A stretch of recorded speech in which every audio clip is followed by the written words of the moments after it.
থাকিতাম রাজত্বের এক পাশ। বলো রাধে রাধে। তাই আমি ঘুমের ঘরে তোমাকে পেয়েছিলাম, আমি জাগরণে জেগে আমি তোমাকে পাই না। জাগিয়া উঠিয়া দেখি মোর পাশে না, জাগিয়া উঠিয়া দেখি মোর পাশে না। স্বপ্নে দেখেছি আমি দেখিবার পাই, জাগিয়া উঠিয়া দেখি মোর পাশে না। স্বপ্নে দেখেছি আমি দেখিবারে পাই, জাগিয়া উঠিয়া দেখি মোর পাশে না। স্বপ্নে দেখেছি আমি দেখিবারে পাই, জাগিয়া উঠিয়া দেখি মোর পাশে না। জীবনের বেলা যায় গহনারে, জীবনের বেলা যায় গহন আধারে, জীবনের বেলা যায় গহন আধারে, জীবনের বেলা যায় গহন আধারে। মাধব এসো অন্তরদ্বারে, তুমি মাধব এসো অন্তরদ্বারে, মাধব এসো অন্তরদ্বারে, তুমি মাধব এসো অন্তরদ্বারে, মাধব এসো অন্তরদ্বারে, তুমি মাধব এসো অন্তরদ্বারে। শূন্য হয়ে সুনীতি মা সেই ঘন গভীর জঙ্গলে এক প্রান্ত থেকে অন্য প্রান্তে ছুটে বেড়াচ্ছে। কোথায় আমার স্বামী, কোথায় তুমি? ওগো বনলতা, বনদেবী, তোমরা বলে দাও না আমার স্বামী কোন পথে গেছে। বনলতা বনদেবীকে জড়িয়ে জড়িয়ে ধরে বলছে, বলো না গো আমার স্বামী কোন পথে গেছে, বলো না, বলো না কোন পথে গেছে। বনলতা গম্ভীর ভাবে প্রতিধ্বনিতে জানিয়ে দেয়, নাই নাই না না না,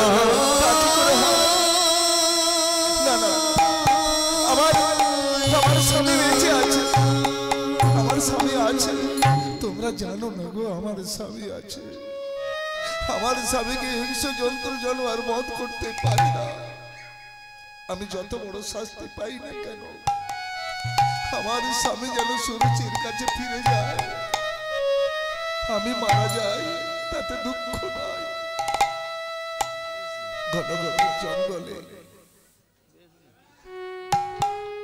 আশা নৈরাশ্যের দোলায় দুলতে দুলতে প্রভাত,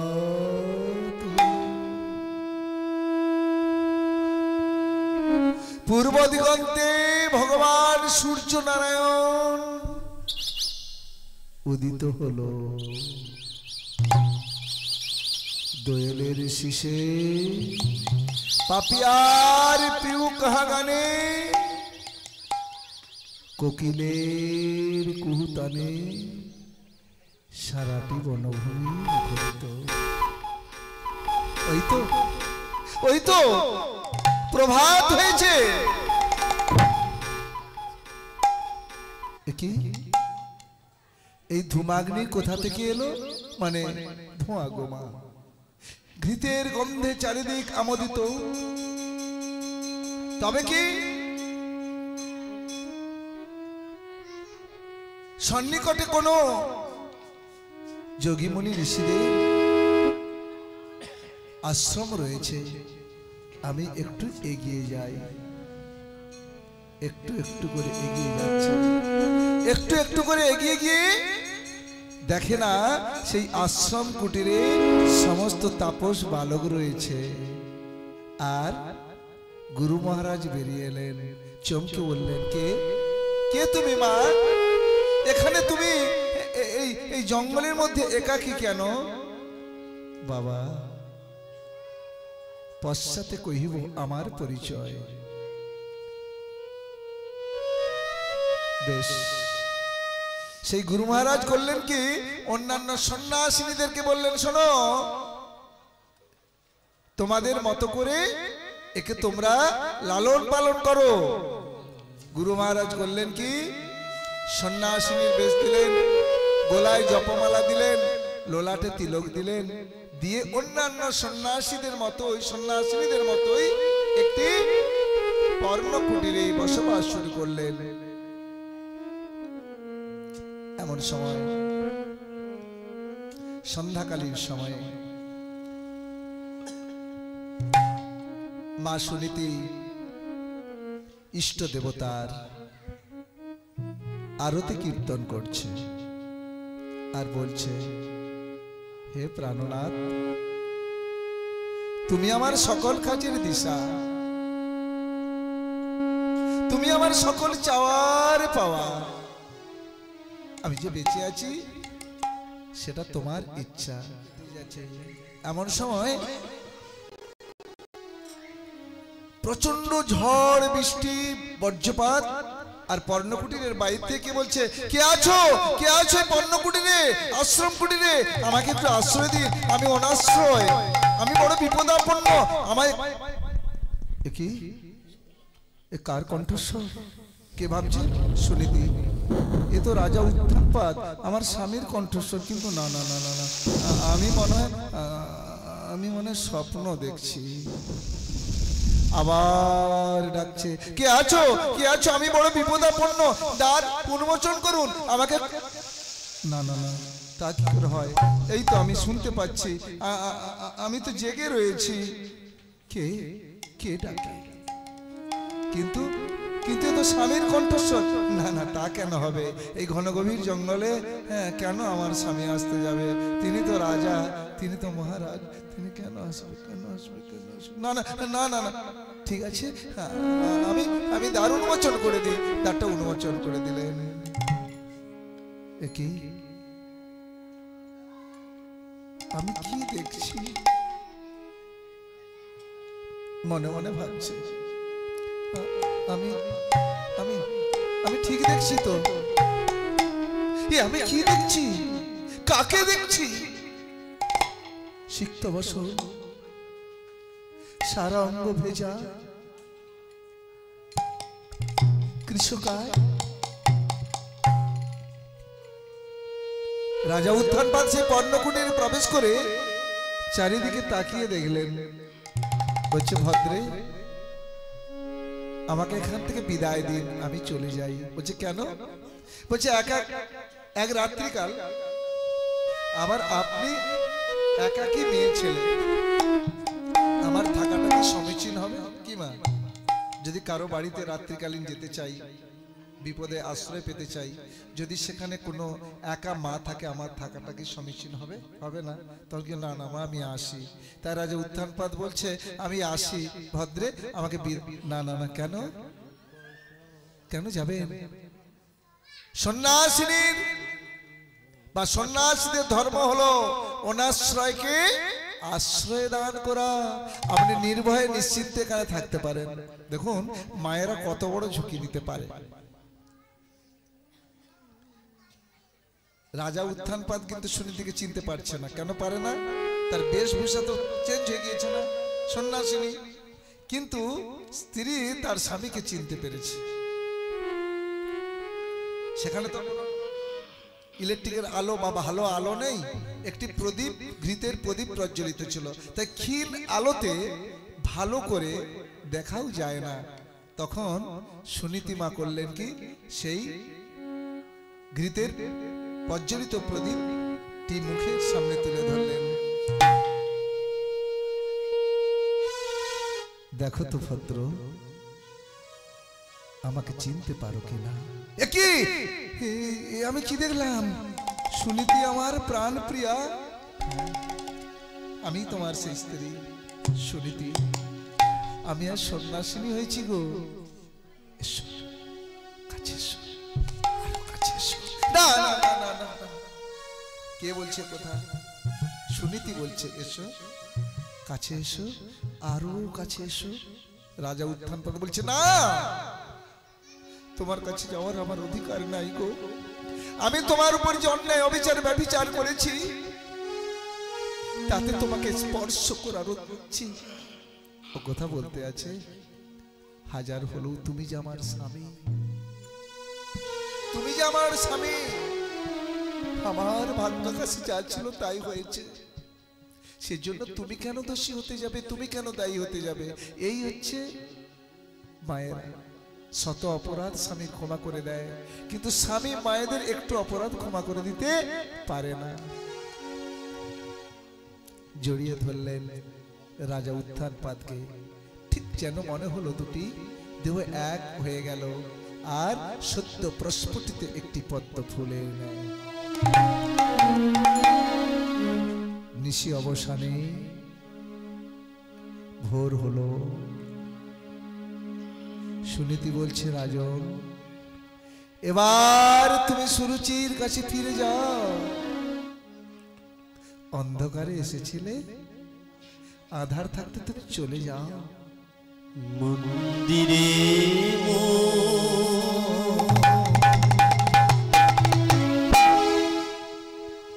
নিশি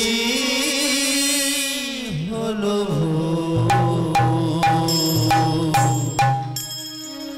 জাগো রে পাশা, হে ভগবান মন্দিরে নিশি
সুনীতির হলো গর্ভ।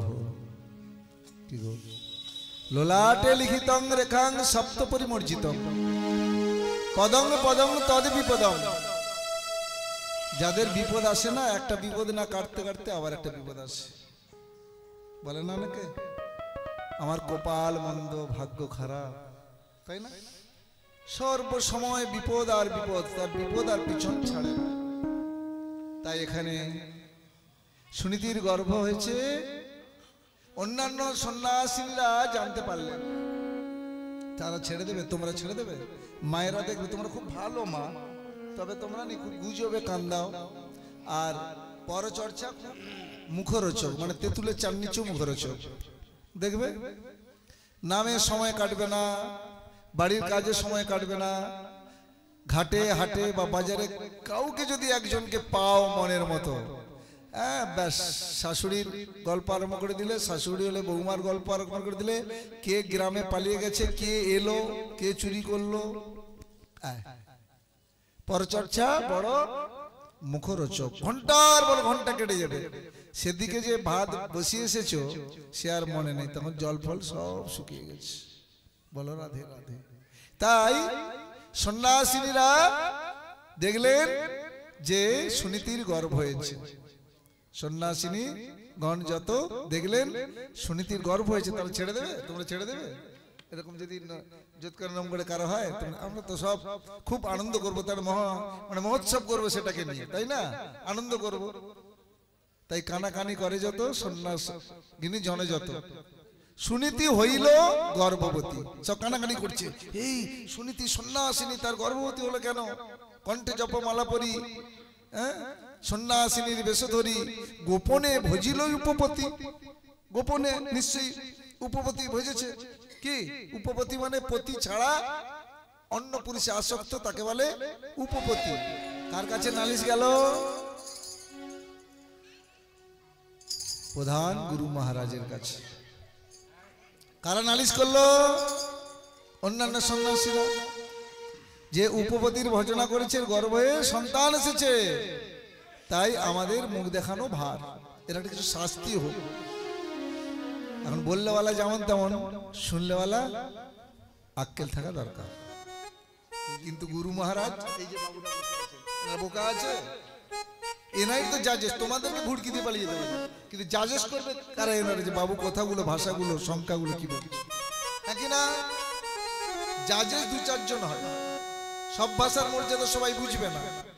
তাই এখানে সন্ন্যাসিনীরা সব অভিযোগ করলো কার কাছে? গুরু মহারাজের কাছে। তো সেই কথায় তাকে কি পুড়িয়ে মেরে ফেলবে? বলছে থামো থামো থামো, যাও তোমরা যে যার যাও, চলে যাও, ওকে ডেকে দাও। এলো মা, কি ব্যাপার? সবিস্তারে সব কিছু বললো। বলার পর ধ্যান যোগে জানলেন যে এর গর্ভে যে সন্তান আসবে সে হবে ভক্ত ধ্রুব, চিন্ময় জগতের অগ্রদূত। জগতের কল্যাণের জন্য এর গর্ভে সেই সন্তান আসছে যে জগৎকে উদ্ধার করবে। শোনো, সন্ন্যাসীগণকে সব ডাকলো, শোনো, আজ থেকে একে সযত্নে তোমরা পালন করো। এর গর্ভের সন্তান যাতে সুষ্ঠুভাবে, সুন্দরভাবে, নিরাপদে ভূমিষ্ঠ হতে পারে, এবং সেই সন্তানের নাম হবে ভক্ত ত্রিকালজ্ঞ ত্রিকালদর্শী অষ্টসিদ্ধায় অনিমা মহিমা লভিগাম প্রাপ্তি প্রাকাম্যে সিদ্ধ বসিদ্ধ যত্র কামায় বসিত যোগ বলে তারা জানতে পারলেন। বলো রাধে রাধে। সেই সুনীতির গর্ভজাত সন্তান নাম ধ্রুব। দুঃখ ছাড়ে না, দুঃখ ছাড়ে না। ছেলেটা স্কুলে যায়, পাঠশালায় যায়, তাকে বলে এই তোর মায়ের নাম কি? না সুনীতি। কোথায় থাকিস? না আশ্রম কুটিরে। তোর বাবার নাম কি? আটকে যায়, জানে না, শুনে না, কোনোদিন জানেও না। তখন সবাই কি বলে? এ হাসে, হাসাহাসি করে। এর বাবা নেই, এ যারোর সন্তান, এই কথা যদি কাউকে বলে দুঃখ হবে। তখন ছেলেটা ছুটে এসে মাকে জড়িয়ে ধরে, মা আমার কি বাবা নেই? আমাকে সমস্ত ছেলেরা বলে বাবা নেই, আমি জানি না। না না রে খোকা, মায়ের প্রাণের সয় না রে খোকা, সবার মতো তোরও বাবা রয়েছে, তবে সবার বাবার মতো নয়। তোর বাবা হচ্ছে রাজাধিরাজ, রাজা উত্তান পাল। আমার বাবা রাজা, তাহলে তুমি কেন বনবাসিনী, আমি কেন অনাথ? খোকা, ও কথা আমি পরে বলবো। মা, আমি এখনই যাব, আমি এখনই গিয়ে আমি রাজা উত্থান পাদের কাছে গিয়ে পিতৃত্বের দাবি আদায় করব এবং আমি তোমাকে না রে না, ওরে আমার নয়নের মণি, হৃদয়ে প্রিয়, তুই যে আমার বেঁচে থাকার একমাত্র আশা, তুই যে আমার সকল কাজের দিশা, তুই যে আমার বেঁচে থাকার আশা, তোর মুখ চেয়ে তো আমি বেঁচে আছি বল। তুই যদি আমার কাজ ছাড়া হোস, কোল শূন্য হয়ে যাস, আমি কি নিয়ে বেঁচে থাকবো? তুই যাস না মা, আমি যাবো না, তুই যাস না। তুই গেলে সেখানে অপমানিত হবি, লাঞ্ছিত হবি। মা, আমাকে যে যেতেই হবে। দ্রুত গতিতে অতি সত্বর ছুটে চললেন সেই রাজপ্রাসাদের দিকে। রাজপ্রাসাদের আঙিনায় দাঁড়িয়ে বললেন, পিতা। সেই সময় রাজা উত্থানপাদ না সোনার সিংহাসনে বসেছিলেন, পাশে ছিলেন সুরুচি সেই স্ত্রী, আর সুরুচির একটি সন্তান হয়েছিল, তার নাম উত্তম। উত্তমকে কোলে নিয়ে বসে আছে, আর ধ্রুব ওখান থেকে ডাকছে, পিতা। কি আমাকে পিতা বলে ডাকে? সেই চোখ, সেই নাক, সেই মুখ, সেই নয়ন, কি মা বাবার সাথে মিল থাকে না? তবে কি সেই আমার অভাগিনী সুনীতির সন্তান? মনে মনে ভাবছে, পিতা, আপনি আমার পিতা, আপনি রাজা উত্থানপাদ, আপনার সন্তান আমি। আমার মায়ের নাম সুনীতি, তিনি বনবাসিনী। আমাকে আপনি স্বীকার করুন, আমার মাকে স্বীকার করুন। রাজা উত্থানপাদের হৃদয়টা দ্রবীভূত হলো। কোল থেকে উত্তমকে নামিয়ে কোলে তুলে নিলেন ধ্রুবকে। ওরে আমার আজন্ম সাধনার্থ, আমার জীবন সায়নের মুখাগ্নের অধিকারী, আমার অন্ধের যষ্টি, আমার অস্থি মজ্জা দিয়ে তৈরি আমার প্রতিমা, একবার কোলে আয়। কোলে নিয়ে চুম্বন করছে। পাশে দাঁড়িয়ে থাকা বিমাতা সুরুচি বলছে, যা দূর হয়ে যা। রাজার কোলে বসার যদি এত শখ, তাহলে রাজপুত্র হয়ে জন্মাতে হয়। দ্বিচারিণী, ব্যভিচারিণী, বনবাসিনীর পুত্র হয়ে রাজার কোলে বসা যায় না। ধ্রুব বলছে, ছোট মা, ও ছোট মা, দেখুন মা তাকে ভৎসনা করছে, কিন্তু ধ্রুব সম্মান দিয়ে কোথায় বলছে, ছোট মা, তুমি না আমাকে যা বলো, আমার কোনো কষ্ট নাই, আমার মাকে তুমি কিছু বলো, দূর হয়ে যায় এখান থেকে। ছোট মা, তুমিও তো আমার মা, মা হয়ে আমার মাকে অপমান করছো। আমার মা তো দ্বিচারিণী নয়, বনবাসিনী নয়, ব্যভিচারিণী নয়, কেন তুমি আমার মাকে গালিগালা করছো? আচ্ছা মা, ও মা, তুমি বললে না যে হরি সাধনা করতে হয় তবে রাজপুত। আচ্ছা মা, বলবে মা, হরি কোথায় থাকে? ক্রোধান্বিত হয়ে বললেন, ওই হরি থাকে গভীর জঙ্গলে। আর কোনো কথা নয়। ধ্রুব চললেন সেই গভীর জঙ্গলে। আমি তোমার একটু যদি দেখতে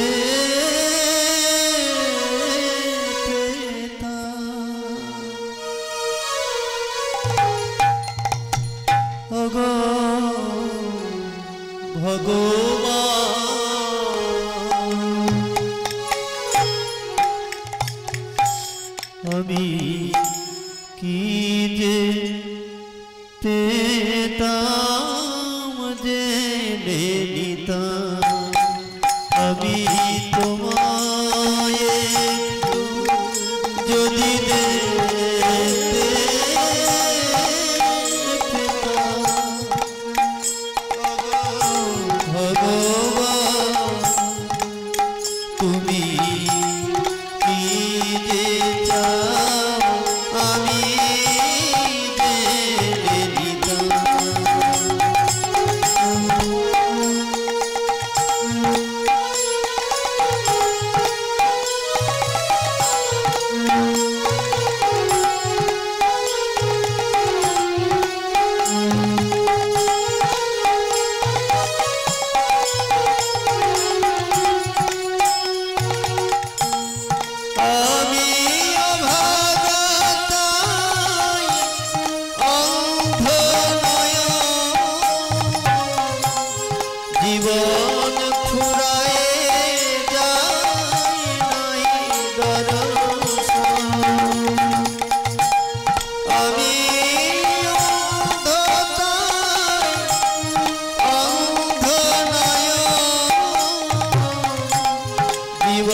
আশা নিভে গেছে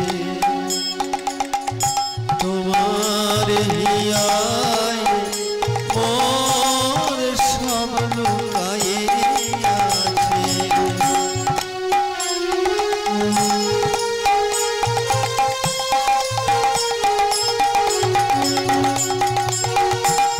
বিনাশের কাল প্রভু করো তুমি সে,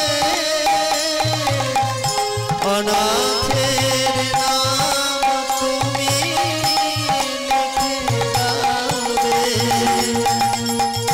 বিনাশের কাল তুমি করো প্রভু সে, অনাথের নাম তুমি লিখে দাও। প্রভু মিনতি, শুধু মিনতি চন্দনে আঁকিলাম তোমার।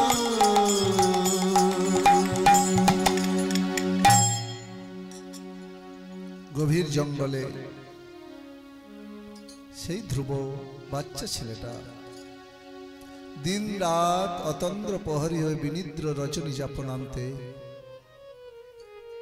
হরির সাধনা করছে। হরি কোথা তুমি? হরি একবার দেখা দাও, তুমি কোথায়? আমার ছোট মাঝে বললে তুমি এই গভীর জঙ্গলে রয়েছ, দেখা দাও। তুমি আসছো না কেন? দেখা দাও। এমন সময় সেই ছোট্ট ছেলেটার আরতি আর্তনাদ, প্রেমার্তি প্রেমাশ্রু দেখে ধ্রুব মহারাজের অন্তর দ্রবীভূত হলেন। নারদমণি চললেন তার প্রভুর কাছে, কি বলছে? প্রভু, আপনি নাকি ভক্তাধীন ভগবান, তোমায় যে ডাকে তুমি তার কাছে যাও।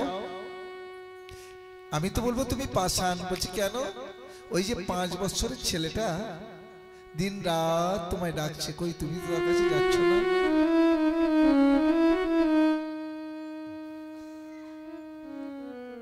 হরি বললেন, নারদ, ওই 5 বছরের ছেলেটার জন্য আমার মন প্রাণ কেঁদে ওঠে, তার তুমি যাচ্ছ না কেন?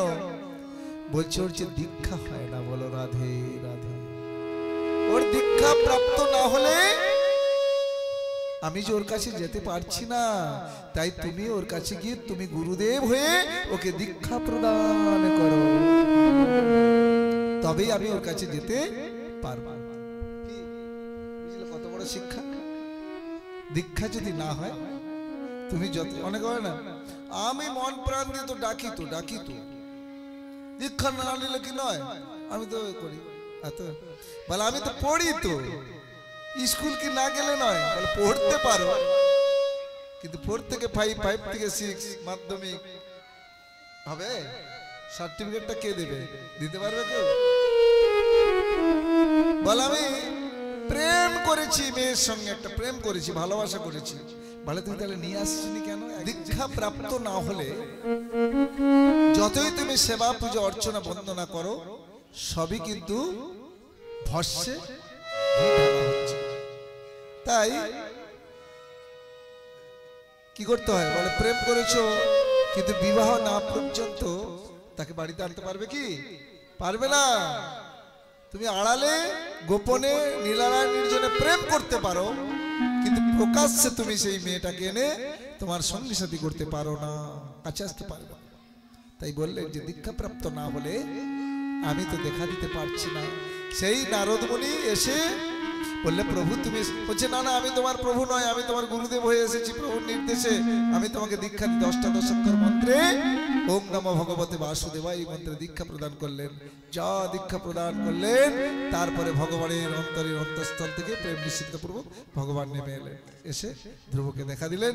ধ্রুব মহারাজ বললেন, প্রভু তুমি এসেছো প্রভু।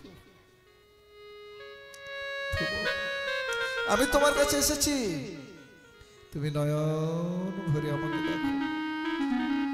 আচ্ছা প্রভু, প্রভু গো, আমি যে আমার মায়ের কাছে ফিরে যেতে চাই। হ্যাঁ, তুমি তো মায়ের কাছে ফিরে যাবে, যাও তুমি তোমার মায়ের কাছে ফিরে গিয়ে সহস্র বৎসর কাল রাজত্ব করে তুমি সেই লোকে ফিরে যাবে। যে লোকে ফিরে যাবে সেই লোকের নাম হবে ধ্রুব। তাই আমরা যে ধ্রুব তারা দেখি না, একটা গ্রহ ওখানেই আছে ধ্রুব। তাই ধ্রুব তারাকে আমরা সবাই সম্মানিত করি, ধ্রুব তারাকে আমরা সবাই পুজো করি, দর্শন করি, আনন্দিত হই। আকাশে জল জল করে ধ্রুব তারা ওইখানেই রয়েছেন, ধ্রুব লোক ওইখানেই রয়েছেন ধ্রুব তারা।